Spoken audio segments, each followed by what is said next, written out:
Welcome to BAM It with John, Michael, and Mari, covering all things business, accounting, marketing, management, and IT. The place where businesses and entrepreneurs find the forest through the trees.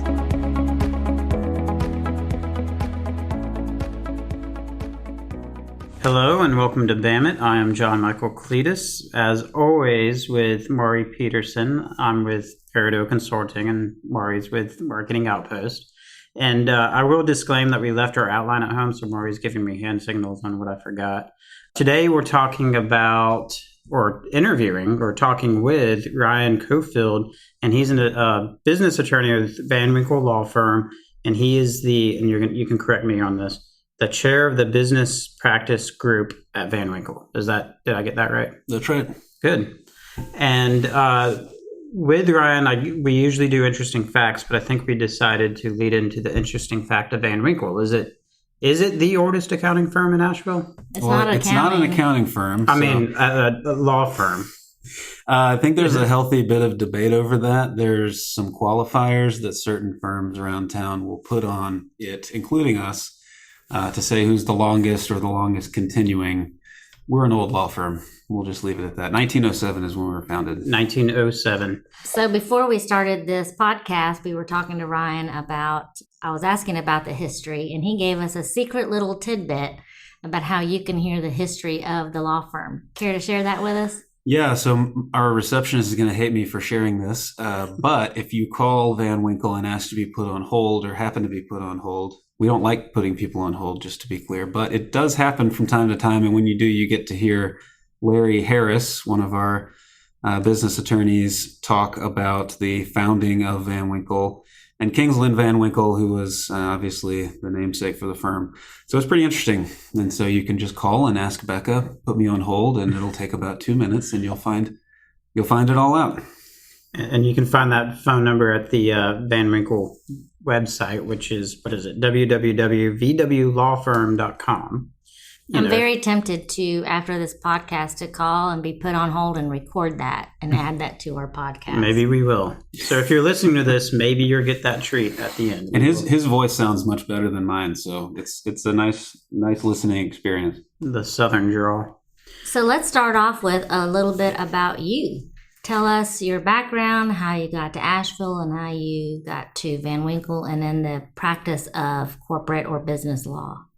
Yeah, so I'm originally from Matthews, which is a little bit outside of Charlotte, and I somehow managed not to get annexed in Charlotte's march toward South Carolina. But it's very hot down there, so I decided to come to the mountains. I was very fortunate that Van Winkle was looking for a business attorney with a specialty in corporate and pass-through taxation when I was looking. So came here about 7 years ago. And I've been here at Van Winkle ever since. And what is your primary, what do you do for the clients at Van Winkle in your area?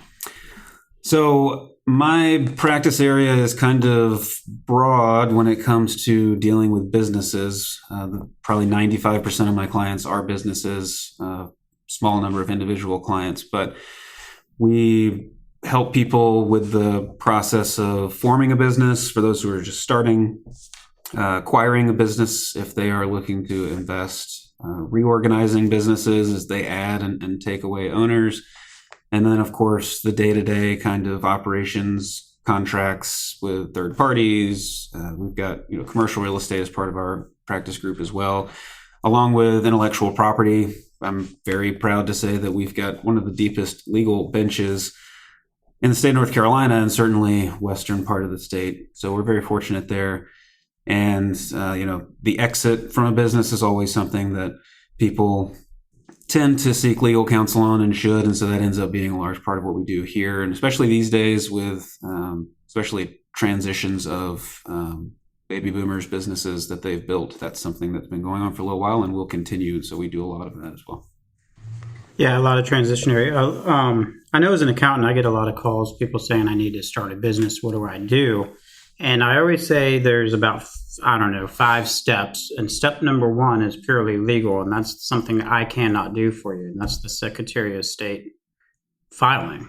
And so I'm always like, either talk to your attorney or do it yourself. But it's also articles of incorporation, partnership agreements, all these things that people need to think about that they don't think about. And I'm like, you need to have an attorney talk about getting these things because they're extremely important for many reasons. And I'm going to let you kind of ad lib as to why it is important to have an attorney from the beginning. For example, if you're a partnership and you're wanting to start a business, why would you want to have an attorney draft a partnership agreement, for example? The main reason it's helpful to have somebody looking at it from a legal perspective is that when you're starting a business, you're usually focused on things that you as the business owner and the person who is who's starting it and who is going to be driving the marketing and, if it's services, getting clients, and if you're building something and selling it, you're going to be making it and designing it, all those things. You're focused on all the things that go along with being a successful business. You don't think about, and you don't have any reason to think about until somebody tries to come into your business or get out of it or sue you or something like that. You don't have a reason to think about the things that we are paid to think about, which include, how are you going to be set up? Like you were saying, articles of incorporation. Are we forming a corporation? Are we forming a limited liability company? Are we forming a partnership? There are a lot of questions that sometimes people think they have the answers to because they've read something online or they've heard people talk about, well, my business is this. And lots of times your business will look a lot like your friend's business, but sometimes it won't. And it's important to figure out whether it should. And we can help you ask the right questions, get those questions answered in a knowledgeable way, make sure that you're set up from a legal protection standpoint and from a taxation standpoint and from a relationship standpoint with your fellow owners and key employees that you may just not be thinking about or not know the right questions to ask. And so lots of times that's why people sometimes put that step off. But it's a lot easier and honestly cheaper to address that on the front end and at least have an initial conversation so you've got an idea of what you should be asking, even if you don't go down the route of actually engaging somebody like me. But that's a good way to start. So you have a good idea of what you should be asking when you might not necessarily know. Yeah, when I get partnerships that come to me, I say, talk to an attorney now, get that partnership agreement figured out while you're in the honeymoon phase, while you love each other and everything's fluffy, because in 3 years when there's going to be dispute, and there will be, you want to have that agreement in place. You want to have, what's going to happen if there is a disagreement. So, it's what you do is extremely valuable service, and I think it can be overlooked. There's plenty of times businesses just start and they haven't consulted an attorney, and their legal structure is wrong, or they have a dispute going forward, or they have partnerships coming in. So it's extremely important to talk to you from the beginning, and I agree with that. Would you say there are any typical stereotypes that when you introduce yourself to somebody and you tell them what you do, they're like, oh, XYZ, or... I will say that when I lead with my specialty is in corporate and pass-through taxation, I get a lot of blank stares. Sometimes I'll get why do you do that to yourself? What's wrong with you? What do people think it is? Corporate and pass-through taxation? People think that it's very boring. But the thing that drew me to that part of it, and the reason it's valuable whenever you're counseling businesses, even if the initial question isn't about tax finds its way into most of your business decisions one way or another. And it's not necessarily about letting the tax tail wag the dog, but it's about keeping an eye on that and making sure that, your business decisions take into account all of the things that are important. And lots of times tax is a part of that. But I would say the main thing that people think about when they think about what I do or whether they should come talk to somebody like me is they think lawyers are expensive. Lawyers are something that other people have. Do you think it has anything to do with the suits? It probably does. And the offices. Yep. And our profession has been moving away from, and I realize I'm wearing a tie today, and this is great for audio medium. But we've seen a real change in that. I used to live downtown, and I would get heckled walking to the office because only a handful of people in Asheville wear suits and ties. We don't really do that anymore so much. But yeah, it's usually that along with that comes an idea that if I talk to an attorney, it's going to be expensive, and it's going to be more expensive than it should be. And generally speaking, it's not. I think that there's a big misconception about how expensive it is to have somebody providing legal counsel. What do you normally tell them? to offset that? Oh my God, what is it going to cost me? Well, to John Michael's point earlier, sometimes all you need to tell them is, well, I know a little bit about what you guys are, what you and your partner are getting into and doing. Have you thought about what happens when you guys actually have money and you want to be distributing it? Who gets what when? That's usually enough for them to say, oh, no, we haven't really. And then you can talk through those things and you can kind of go at it from a substantive point of view and say, well, these are the kinds of things you should be dealing with. That usually helps. Sometimes just saying, look, it's going to be a little bit of money now, but it's much better than having to pay the other attorneys in my firm who deal with litigation to then fix it once there's a dispute. Because if I had a nickel every time somebody said, oh, we're going to be fine, we don't disagree on anything, I would be a very wealthy lawyer. And to John Michael's point, that happens a lot. Usually you've got the honeymoon phase and then real business and real life sets in. And it's not always the dynamic between the business partners. Lots of times it's an outside pressure that comes in and makes things more difficult. And that can be all kinds of things. It's hard to predict. It's much better to come in at the front end, set up in your operating agreement for an LLC or shareholders agreement and bylaws for a corporation. It's much more helpful to set up a framework that will be helpful in resolving disputes and making sure everybody's on the same page about the things that are important to them when they've got the business going. It's much easier to do that on the front end. I consider it like kind of having like prenup discussions. Yeah. Before you really get into a business partnership, business marriage in a way. It's not unlike that at all. It can be very helpful. Yeah, and quite literally, the term is just business. Quite literally, this is your business. Mm-hmm. So those things do need to be hashed out, thought out. It's part of business planning 101, but you got to talk to the attorney and talk about those things. Even if you're a sole proprietor starting a corporation, you got to think about your stock, your issuance of potential issuance of that. If you want to jump into we had a podcast about 1202 stock, things like that you want to consider. You had a whole podcast about 1202 stock? Well, on unknown tax. I was yawning.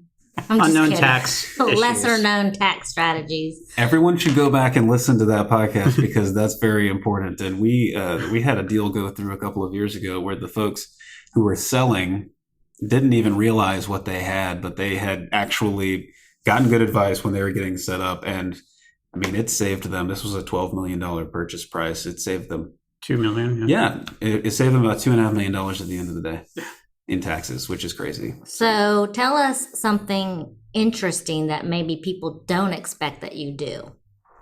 At work? Mm-hmm. Well, that other stuff you do at midnight. Okay, so what is your guilty pleasure? Is that the question? Well, let me. I do play a lot of ultimate frisbee. I don't know if that's a before we were guilty talking pleasure. here, I know you watch The Office. Yeah. I would say before you answer that, I think with the stereotype, as a business attorney, I know accountants are boring, and business attorneys, I think, are to the right of accountants. Are you calling him boring? No, as far as the stereotype. No, I think you're right. I don't. I think it's interesting. I think a lot of people find what attorneys do to be boring because they see us looking at words and minutia and thinking about things that seem to have very little significance. Yeah. And about how many times a week do you hear a stupid lawyer joke from one of your clients or friends? Well, my friends know enough not to. No, I'm just kidding. I don't mind lawyer jokes. I think a lot of them are kind of funny. Do you hear a lot I don't of hear them accounting that jokes? much anymore. I'm just saying because I probably say some to him every now and then. I talk to him and make it like a... Well, I know on... So when I first started practicing, I was on my own. I was doing solo work in the Triangle. And you guys seen Better Call Saul? Yes. The first season of that is a little too on point for a former solo, but there are a lot of really good lawyer jokes in that show. But yeah, there's some good ones. I think something that people don't realize is that it's not our job to get in the way of a deal or to make starting a business more difficult or more painful. It's all about just making sure that you're asking the right questions and you have answers for them. And that's something that we try to take and make as easy as possible. And sometimes it's a seemingly boring conversation for a little while, and then we'll hit a pressure point when we're talking to, two people are going into business together, and all of a sudden that conversation will become very interesting because it's something that one party just assumed that this was how things were going to work, and the other party has a disagreement on that. And it's much better to get that out of the way up front. So we kind of have to wade through some things that are less interesting to get to the things that really matter to the client. So sometimes it ends up moving away from the boring. I consider you a client advocate, and I always think that wherever there's going to be money involved or risk involved, you should have an advocate.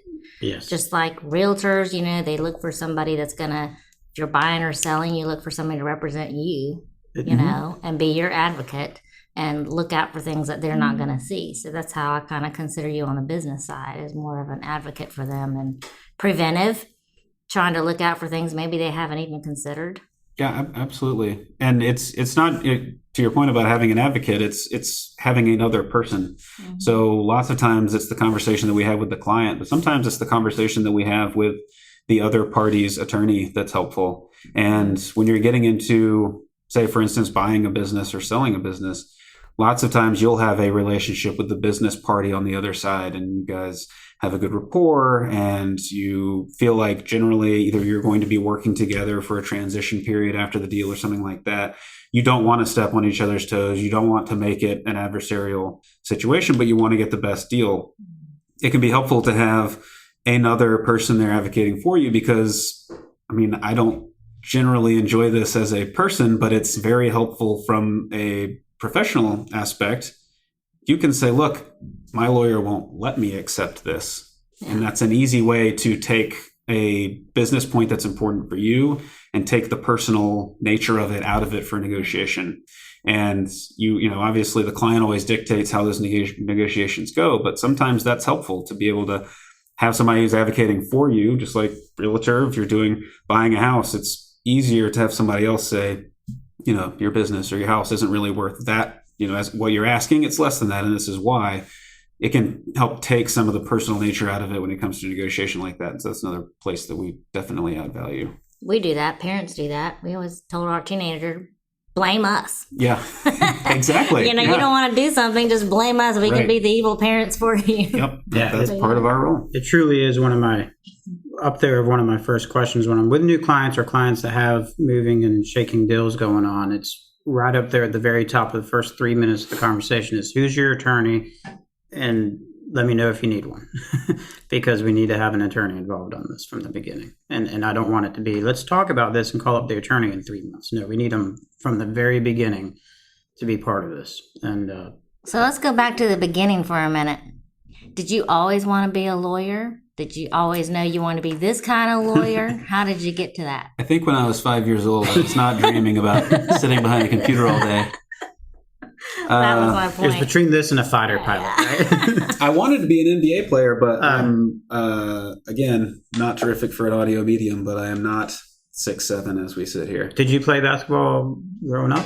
Very poorly. Yeah.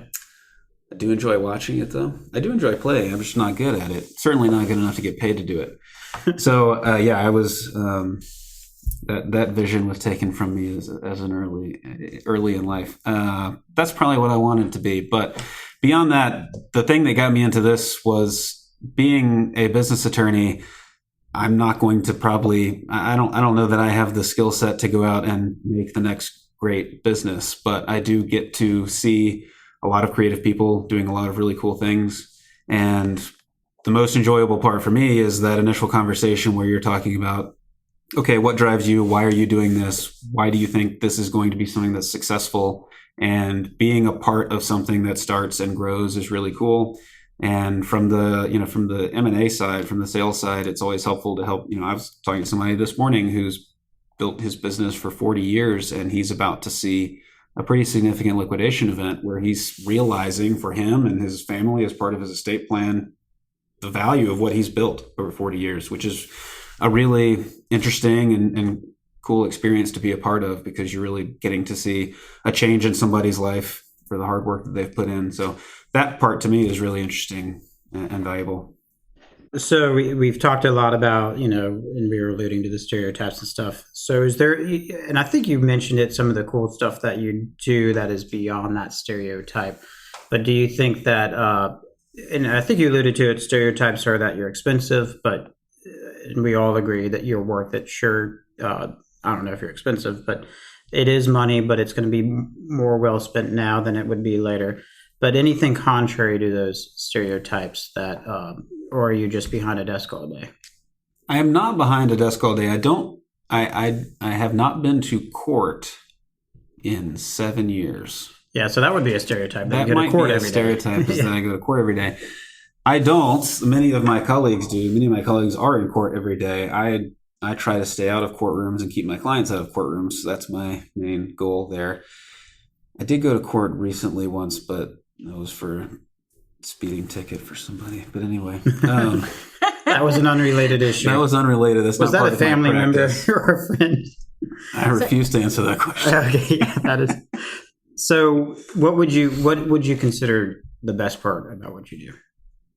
Well, I think it's that bit about getting to know a bunch of different businesses and getting to. I mean, it's very interesting to me. Sometimes I get the question in Asheville, what is the primary type of business that you have? And lots of people immediately go to, well, it's Beer City. There's a lot of breweries here. Yes, we have breweries clients and we have distilleries as clients, but it's not that. I mean, those are very visible businesses. Asheville is much larger and much more diverse than that. We have a significant amount of manufacturing, and not just in Asheville, Buncombe, Henderson County, the entire part of the western part of the state. And so we've got a wide range of industries, a wide range of backgrounds of people who are coming here because they want to live here, that we get to see a bunch of different types of businesses. And it's always surprising to me and interesting to see the commonalities between different types of businesses. You know, we've got tech companies that are startups and they've developed an app, which is not something you would necessarily think if you try to get on the internet here in Western North Carolina. But that happens here. And then we've got people who are classic manufacturers, things that have been around for decades on end. And the way that those businesses operate, you start to identify the things that people have in common across businesses, which is very interesting to me. And then the way that they make decisions is always very interesting to me too. And that's oftentimes driven by the different types of backgrounds people we have coming here, but also what their markets look like, what their customers look like, and what they expect out of the business. It becomes really interesting to be able to compare those across different types of industries. So that's probably the most interesting thing about doing what I get to do. Well, what you're saying is actually validating what we had an employment personnel person on a podcast recently, and she said it would probably surprise people because we often do think of just the tourism related businesses, but she said probably 80% of what she places in hiring is manufacturing, that it is a large portion, not what we're thinking about, because it's usually behind the scenes stuff we don't see, not like the breweries that people talk about every day. Right. It's easy to overlook those, but we've got manufacturing, for instance, here that make products that are used around the world. Yeah. And you don't think about that when you think about Asheville. You think about people coming here as a tourist town, but the things that happen in Asheville end up all over the place, and it's very cool to see that happen. Yeah, and Asheville is an epicenter of Western North Carolina. So, I mean, your client reach is, I mean, national, I'm sure, or international to an extent. But I mean, as far as just local market reaches, all of West North Carolina, because Asheville is the legal hub of West North Carolina. So, I mean, it's a much bigger reach than people may generally realize as well. So let's talk about challenges and opportunities within what you do. Do you see, like, with the trend of, because this is kind of a theme that we've talked about in this podcast, how kind of we're in a changing right now from the old paradigm of business happenings to a newer paradigm. It's kind of, we're experiencing this change in many ways.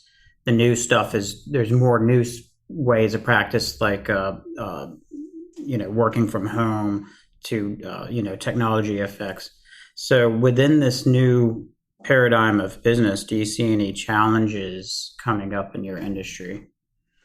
So it's interesting. I saw something the other day about this number of subscribers to, I think it's either Wall Street Journal or New York Times. They have 4.5 million active subscriptions, and 4 million of them are online only, which is kind of crazy. Yeah, that's to that point. Yeah, exactly. I was having a conversation with a client the other day where we were talking about the space that they have available, and they're growing all the time. And so they're constantly trying to hire people, but they don't have anywhere to put them. They've got to find real estate, and real estate is tough to come by here, especially. And so what we started talking about were, okay, what are the legal implications of starting to have employees that work remotely? And how do you make that decision about who's part of that, who would want to be doing that? How does that affect your productivity and the draw to work for you? Because some people like going to an office, some people don't. And so that's one thing that we've seen a lot of movement on, especially, well, on the one hand, because Asheville is still, it's a thriving and growing community. It's still a smaller community when you compare it to Charlotte or Raleigh or something like that. And so a lot of people have to bring their jobs with them sometimes. And so the remote part kind of starts a little bit with that here. We've seen people are already more comfortable with the idea of remote working. And so when you've got Asheville companies who are starting to do that as well, that's something else that it seems a little easier to move into, and that conversation happens a little easier here, I think, than it may in areas where people are not maybe naturally inclined to working remotely. But that's something that we were just talking about the other day with a client. We did find that we talk about that a lot. What about the challenge of, we see it in so many different areas now, big box. So like in legal, it would be those prepaid legal things, legal Zoom, right, or online where people can do that. It's happening in dental practices. It's happening at, there's the walk-in, get your teeth done, whatever. But you see what I mean? Like that's the kind of thing that I call it the big box effect, where you can just go into one place and you get like this service done for X price. The prices are out there, but it's so templated, you know? So to that point about LegalZoom, Rocket Lawyer is another one that we see pop up a lot. I get a lot of clients out of those because inevitably it's not what you think that you're setting up. And it's because no one is actually looking at it and talking to you about what your goals are. And so you end up with something that may work for some period of time, but if your business becomes a serious business, you're going to have to redo at some point. I redo those types of documents all of the time. And I get it, right? I mean, you can go to LegalZoom and spend, like you said, you're choosing from a menu, basically. And I real quickly on that point, legal services as an industry has changed over the past few years, especially since the recession, where a lot of the billing practices have changed a little bit. Historically, you would bill by the hour for everything. By the 6 minutes, really, we keep our time down to 6 minutes. And that's always the default for a lot of people. But I guess it's not always for a lot of people. For a lot of people, that's what they do as the default. But for startups, for businesses where budget is important and knowing the cost going in, they want a all flat firms rate. are doing flat fees. Yeah. I mean, that's something that you can get. It's just not as easily accessible as, sitting on your couch at home and being able to go to a website and choosing from a menu. And so that's the appeal, I think, of one of those things. But you can get the same kind of pricing from a law firm. And it's not just Van Winkle. Everybody's doing that, who's doing this type of work. But the thing that we see is that we get a lot of clients out of that. To go back to that, it's easy to get done, and it's something that you can do online, and that makes it easier for people who are not used to dealing with lawyers and have the misconception that it might be too expensive to do that. But I fix those documents all the time. So personally, I don't mind it. It helps demonstrate our value. Yeah, I see that a lot because it's easily accessible. It happens in my marketing world. It happens in accounting world where people can go online, and in my world, they can set up their own websites. And in John Michael's world, they can go in there and use a program and do their own stuff. But what they're not getting is the advice that is often going to help prevent, I think, further damage down the road. Or in some cases, you end up with a templated thing that then you turn around, everybody else has got the same thing.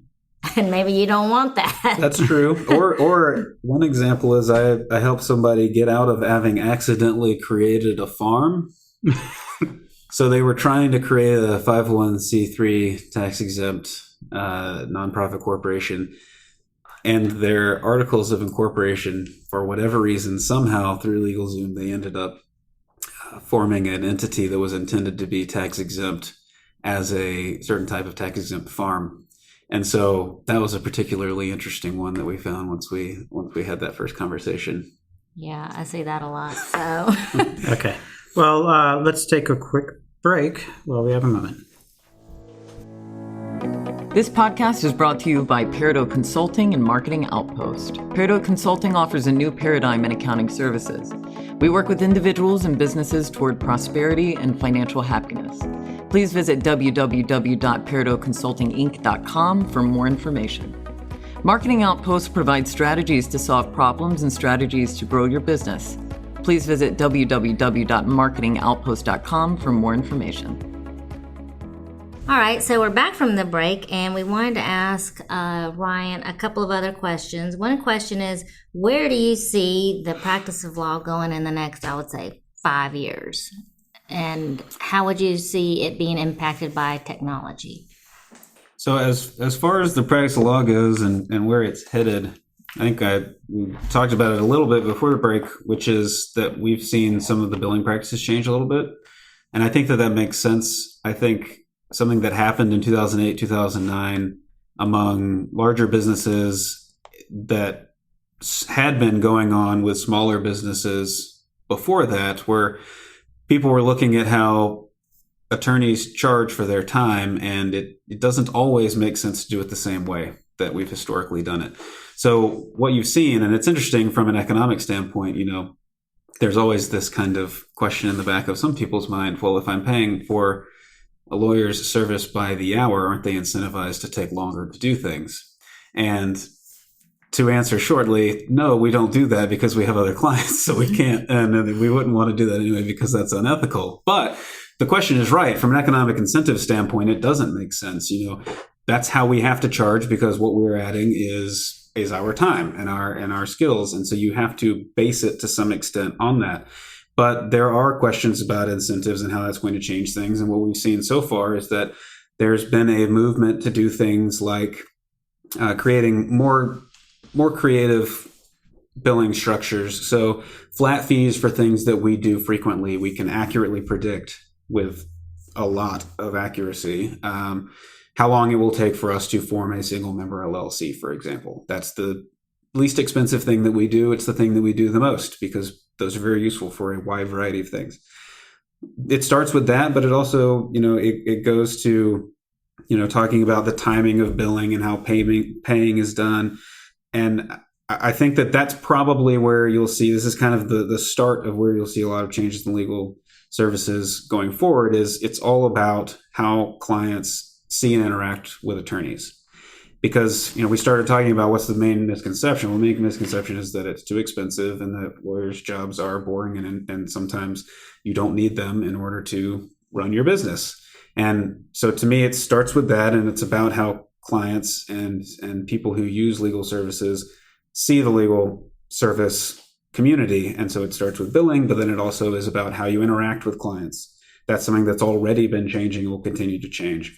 Do you mean by like doing more video consultations and stuff like that? Right. So yeah, and then this kind of goes into the technology question too. Already I have clients I've never met, and that's been the case since I started working, but it's become a larger part of it because while we continue to be limited geographically by where we're licensed to practice. So, I'm licensed in North and South Carolina. So there are certain things I can't do in other states, but there are a lot of things that are governed by federal or international law or by, we can choose to be governed by North or South Carolina law. So it's not an issue. And so you start to see people, especially in Asheville, we've always had people who spend half of their time here and half in Florida. Well, a little bit more than half of their time in Florida, and in other states, Tennessee, for example. And so it's the kind of thing that we've had to deal with where lots of times historically people have wanted to have an attorney that they can go see and sit down with and yell at if they want to, or, know that person face to face. I think generationally that is changing. Those preferences are changing. And I think a lot of that is technology driven. And so what we end up with are sometimes we've got clients who are in the far flung spaces of the US or in different countries, and we don't have to meet face to face. So we use video conferencing, we use email very frequently. One thing that's picked up in the legal community, I think in all service industries, texting has become something has started to proliferate. And from an attorney's perspective, we don't generally like texting because it's not as easy to search and stuff like that as email is, and it's less formal and things like that. But that's the direction things are headed. Our clients are demanding less of that, like you were saying, dressing in suits, less of that formality, more of that informality, providing value in a quick and efficient manner and in the way that the client wants to see it. So they don't always want to set up a consultation to come in and set aside an hour and talk. They want to send you a quick message and get a quick answer. And although sometimes our answer is it depends, it's helpful to have that kind of responsiveness. And that's what I've seen, just kind of breaking down a lot of the formality of being a lawyer and how you interact with clients. And that goes to how you bill and how you talk to them and how you create deliverables when you're looking for those things. I mean, original signatures are not even useful in the vast majority of the transactions that I do. And that used to be what it was all about. And so now we scan things, we do electronic signatures, we store things in the cloud. That's been very helpful.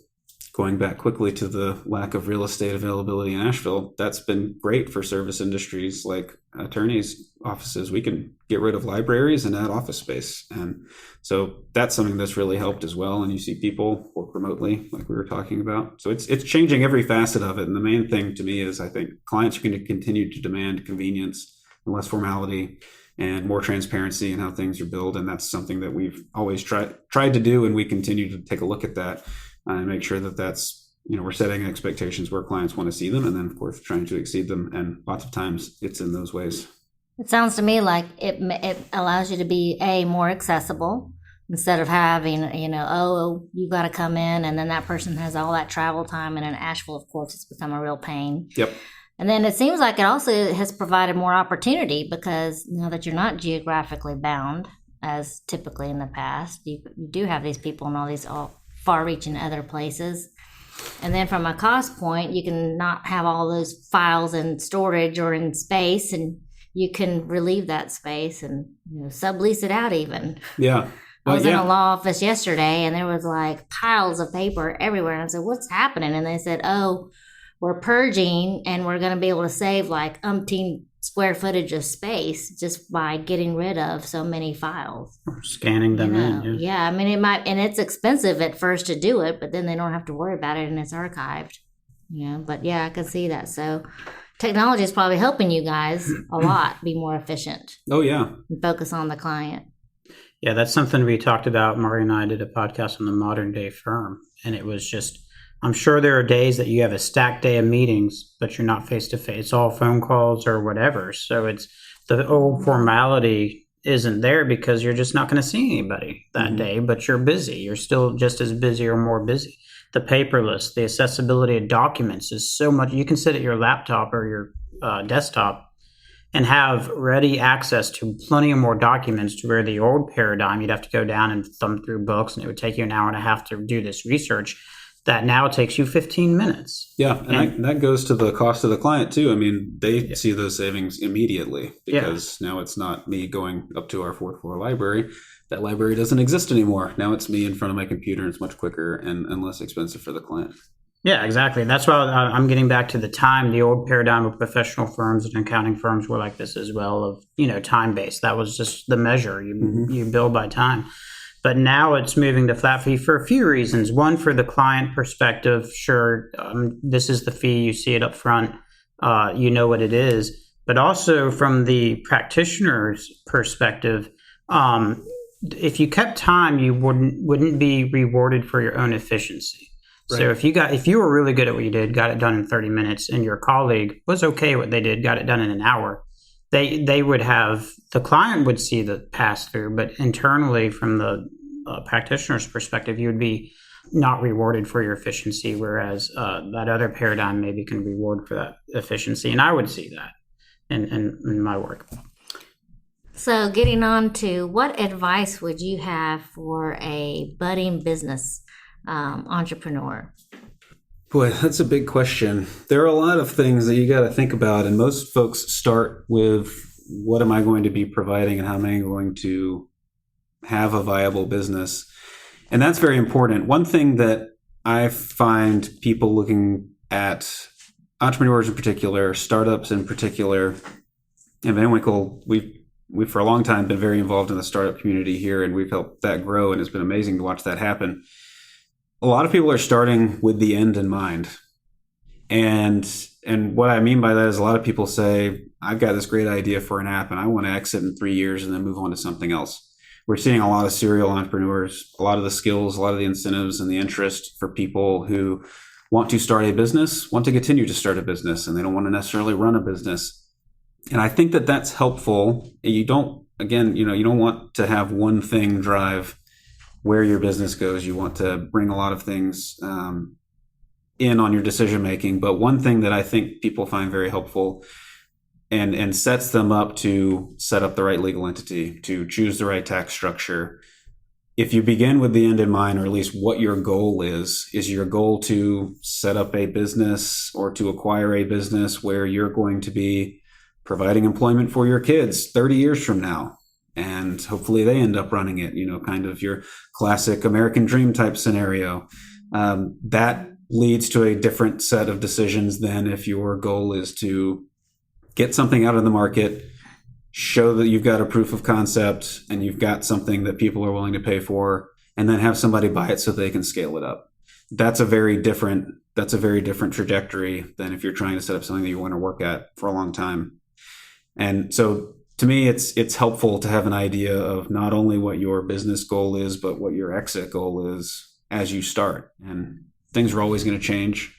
But if you set up those goals and then you start taking steps to get to that, I think that can help you kind of inform your decision making as you go. And a lot of the big structural things that we've been talking about a little bit here that lawyers help you with, that will help you when you're doing that. And it can help kind of provide a guiding light for you as you try to make decisions. Lots of times it's your first time doing it. That can help kind of make a lot of those decisions for you by figuring out, what am I actually building here and what do I want to get out of it in the end? I like that advice because I do think more and more people aren't in it for 30 years like it used to be. Yeah, I mean, I think that's impeccable advice because that's one thing we ask clients when we're doing the business planning is what is the end result? Because to your point, when it comes to the planning, I mean, if your plan is to package this up and sell it in 5 years, then maybe we shouldn't do a C corp or whatever the scenario may be. Right. It comes all the way back to entity selection or establishing things. So it's a great thing to think about, and that advice is awesome. So what about budding lawyers, budding attorneys, or high schoolers that think they might want to be an attorney, or actually people in law school or starting their career? What advice, as somebody that's now the chair of the business practice at Van Winkle?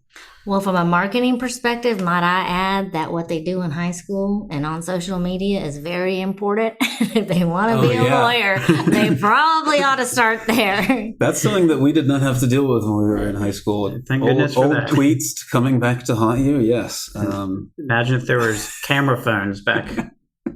Those photos of you partying it up might not want to surface when you're applying to that law firm or that law school. So, I mean, that's a very good point. I mean, we look at when we're hiring a potential attorney, I mean, if you put stuff on Facebook, it's fair game and not everybody looks at that. But if you make things public, that is something to think about. It's not just your resume anymore that people are looking at. It's your public persona, and that's a much larger universe than it used to be.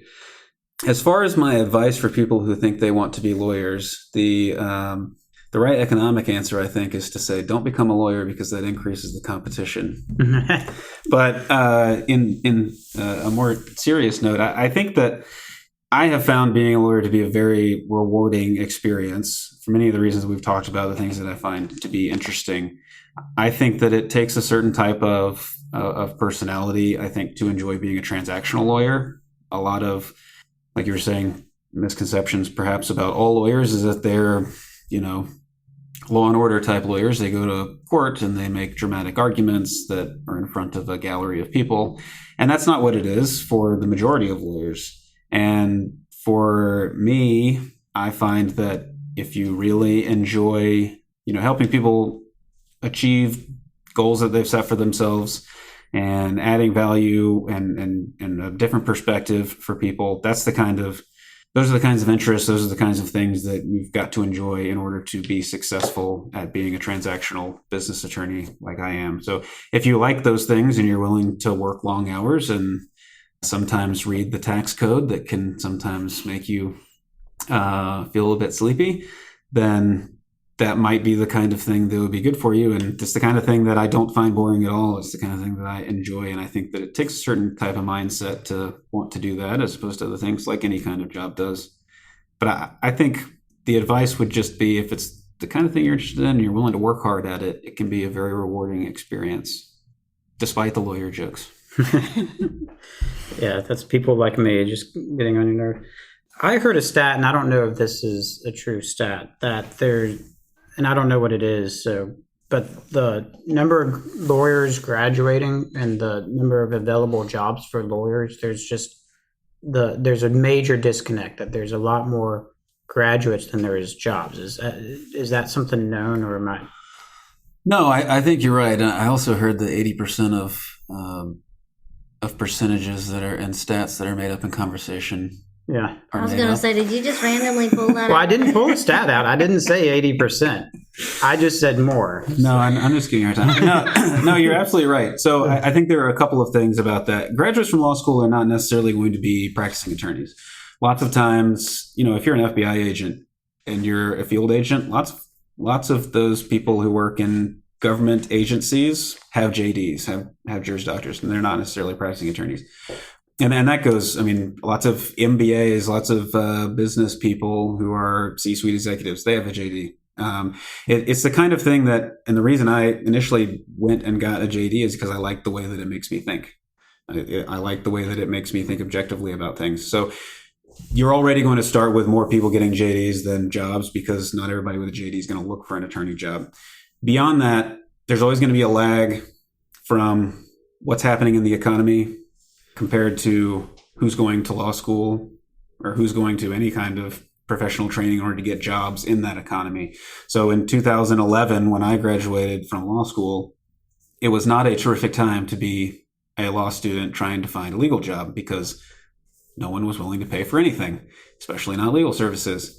And so what you saw was that there had been, during the early 2000s and the end of the 90s, early 2000s, there was a big bubble. There was a lot of hiring of associates at high compensation levels, and whenever parents and kids see that, they say, I want to be a lawyer, and because it's an opportunity to earn a good living. And that changed fundamentally in 2008, but it took some time. There were people in school already who might not have chosen to go to law school if they knew that there was going to be a recession. And even since then, the economy has picked up and it's doing well now, but there's still a lag there, and there's still there's always going to be a disconnect between, or at least a lag between, what the economy is saying is available from a job perspective and what people are going through the process to get, because it takes time to do it. And 3 years isn't as long as it takes to become a doctor, but it's similar. There's going to be a lag there. And so you've got a lot of people who find the legal profession to be appealing, which is great. And I agree that it is. And whenever you've got that, you're going to have a lot of competition and a lot of people who are looking to get into it. And there's going to be fewer spots, which I think is good for potential clients, because that means they're getting a higher quality product when it comes to hiring an attorney. It's much better than having more job spots than there are people willing to fill them. And you start to see the opposite effect. So it can be challenging, and especially as you're coming right out, because the question for anybody looking for a job is, do you have experience in this? And it's the hardest thing is to get experience if you don't already have experience. But that's not specific to the legal field. Yeah. 25 years of age and they want 10 years of experience. Right. Yeah.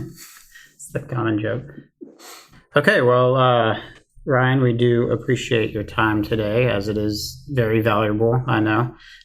And again, if you guys want to contact Ryan, it's Van Winkle Law Firm. It's VWLawFirm.com. And to the listeners, we want to thank you guys for listening with us today. And for more information on who we are or this podcast, please visit at www.bammit.com. That's BAMM-IT.com. And what are we talking about next week? So I'm going to be talking about hiring a marketing consultant. What are your options and things you ought to consider?